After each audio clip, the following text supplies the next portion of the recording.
Bismillahirrahmanirrahim. Class 9, chapter number 2, lecture number 2. Imaginary numbers. A number having under root -1 as a factor is called an imaginary number. हमने पहले ही इसे discuss किया है कि अगर दो रियल नंबर्स आपस में ऐड हों तो इन्हें टर्म्स कहा जाएगा, और अगर वही दो रियल नंबर्स आपस में मल्टीप्लाई हों तो उन्हें फैक्टर्स कहा जाएगा। तो यहाँ पे हमने डिफिनीशन में क्या कहा कि वो नंबर जिसके साथ under root -1 as a factor हो, ये अंडर रूट -1 उस नंबर के साथ मल्टीप्लाई हो तो फिर उस नंबर को इमेजिनरी नंबर कहा जाएगा। फॉर एग्जांपल, जिस तरह a मल्टीप्लाई b फैक्टर्स हैं, इसी तरह 7 अंडर रूट -1 ये दोनों आपस में मल्टीप्लाई है तो ये दोनों एक दूसरे के फैक्टर्स हैं। 7 के फैक्टर्स में अंडर रूट -1 आ गया, लिहाजा ये इमेजिनरी नंबर है। इसमें भी अंडर रूट -1 फैक्टर में है, ये भी इमेजिनरी नंबर है, और इसमें भी अंडर रूट -1 फैक्टर्स में है, ये भी इमेजिनरी नंबर है। अब वक्त गुजरने के साथ साथ अंडर रूट -1 लिखना पढ़ना काफी मुश्किल था, तो मैथमेटिशियंस ने इसे एक आसान लफ्ज दिया, आयोटा। ग्रीक वर्ड है iota. Iota under root -1 is equal to iota. अब इस पे मैथमेटिकल ऑपरेशन अप्लाई करें, squaring both sides, -1 under root square iota square, ये इसके साथ cancel, -1 is equal to iota square. ये एक और रिलेशन हासिल हो गई, आयोटा बराबर होगा अंडर रूट -1 के, हमने सपोजिशन ली है, और इसी तरह आयोटा स्क्वायर बराबर होगा -1 के। अब देखिए कॉम्प्लेक्स नंबर क्या है। The combination of real and imaginary number. Imaginary number वो जिसके साथ आयोटा मल्टीप्लाई हो या अंडर रूट -1। रियल नंबर वो जिसके साथ आयोटा या अंडर रूट -1 ना हो।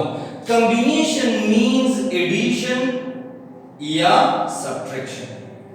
जब हम रियल नंबर को इमेजिनरी नंबर से ऐड या सब्ट्रैक्ट करें तो फिर उसे कॉम्प्लेक्स नंबर कहा जाएगा।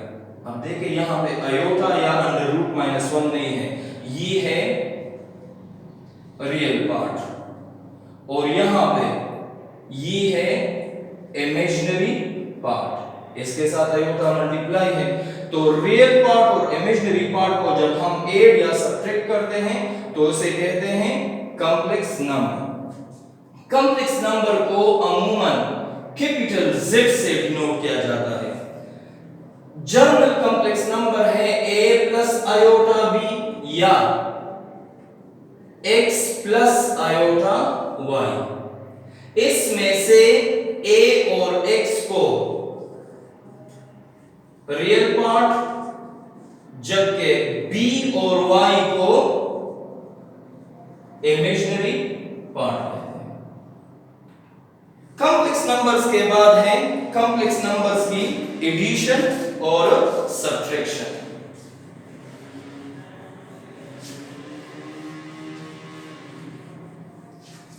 एडिशन ऑफ कॉम्प्लेक्स नंबर्स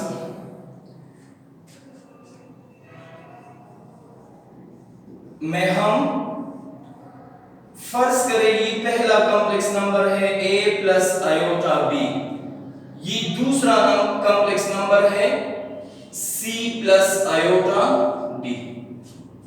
अब इन दोनों को कैसे ऐड करेंगे? z1 प्लस z2,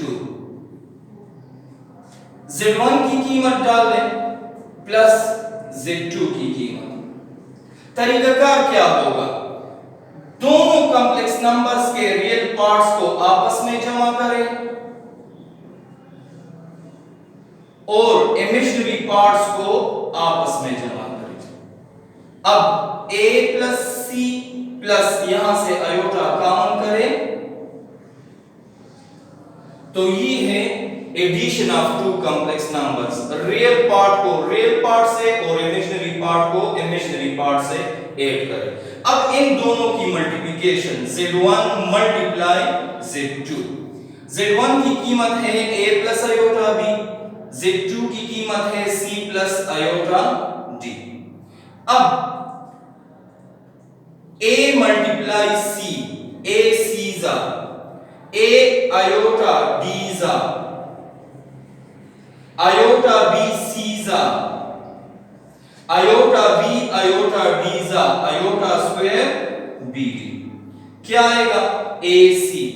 ये दोनों इमेजिनरी नंबर्स है क्योंकि ad और bc के फैक्टर्स में आयोटा मौजूद है तो ये इमेजिनरी नंबर्स हैं। यहां से आयोटा कॉमन करें प्लस आयोटा स्क्वायर किस चीज के बराबर है? -1 के। अब देखें AC plus into minus minus BD, ये रियल पार्ट है जबकि AD प्लस BC आयोटा ये इसका इमेजिनरी पार्ट है। तो एडिशन में हम real part of the first complex number को real part of the second complex number के साथ ऐड करते हैं और इमेजिनरी पार्ट्स को बिलतरतीब आपस में जमा किया जा सकता है। मल्टीप्लिकेशन में पहले कॉम्प्लेक्स नंबर के पहले टर्म को दोनों टर्मों से मल्टीप्लाई करें, इसी तरह दूसरे को मल्टीप्लाई करें और फिर रियल और इमेजिनरी को अलग अलग करें तो इससे हमारे पास दोनों कॉम्प्लेक्स नंबर्स की मल्टीप्लिकेशन आएगी। अब है कॉम्प्लेक्स नंबर्स की डिवीजन। देख फर्स्ट करें ये है z1 is equal to a plus iota b, z2 है c प्लस आयोटा d। हमें रिक्वायर्ड है z1 डिवाइडेड बाय z2, यानी पहले कॉम्प्लेक्स नंबर को दूसरे कॉम्प्लेक्स नंबर पे डिवाइड करें, a plus iota b divided by c plus iota. अब मतलब क्या है, हम करेंगे क्या डिवीजन में? ये है डिनोमिनेटर, इस डिनोमिनेटर से इमेजिनरी पार्ट के खत्म करने को डिवीजन ऑफ कॉम्प्लेक्स नंबर्स कहा जाएगा। यहां से हम ये आयोटा खत्म करेंगे। अब कैसे खत्म होगा? a plus iota b, c plus iota d, इसका कंजुगेट ले। कंजुगेट क्या है? इमेजिनरी नंबर के साइन को तब्दील करें। c प्लस है तो क्या कर दे? Minus iota d, c minus iota d। Conjugate में मल्टीप्लाई और डिवाइड करें। अब न्यूमरेटर को न्यूमरेटर से मल्टीप्लाई करें, a सीजा, a आयोटा, a डीजा, फिर क्या है? आयोटा b सीजा, आयोटा स्क्वायर b डीजा। ये फार्मूला है c plus iota d, c minus iota d, c square minus iota d square, ac minus plus iota bc, ये पहले लिखे ये बाद में लिखे, आयोटा स्क्वायर बराबर है -1 के, यहां से आएगा c स्क्वायर माइनस ये स्क्वायर आयोटा पे भी है आयोटा स्क्वायर और d पे भी है d स्क्वायर। अब देखिए ac minus into minus plus bd, ये रियल पार्ट हो गया। यहां से आयोटा कॉमन करें, क्या बचा? bc माइनस ab डिवाइडेड यहां c स्क्वायर माइनस अपनी जगह पे आयोटा स्क्वायर -1 के बराबर है, माइनस माइनस प्लस ये। अब न्यूमरेटर में दो टर्म्स हैं जबकि डिनोमिनेटर में सिर्फ c square plus d square है। अब इसे अलग अलग कर दें, ac plus bd divided by c square plus d square plus BC minus AD divided by C square plus D square iota। ये Z1 divided by Z2 का required result है।